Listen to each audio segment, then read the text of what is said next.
Out here in Western North Carolina, as you can see, with Hemlock Reishi. Beautiful specimen here, about mid to adult size. You'll usually see these pop out around middle of May all the way out to the summer, and then they kind of wither off with the heat. They love a lot of moist environment. We're next to a creek here. So you can see there's an older one right here that's absolutely massive. I mean, look at the size of this thing.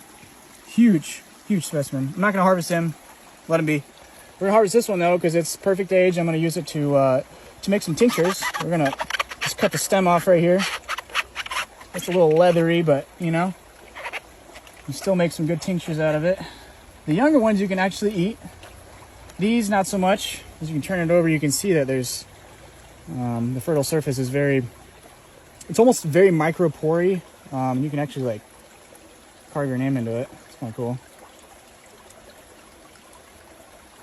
But yep, we're gonna harvest this, cut this into strips, dry them out, and then make some alcohol-based tinctures with them, and enjoy the mushroom of immortality.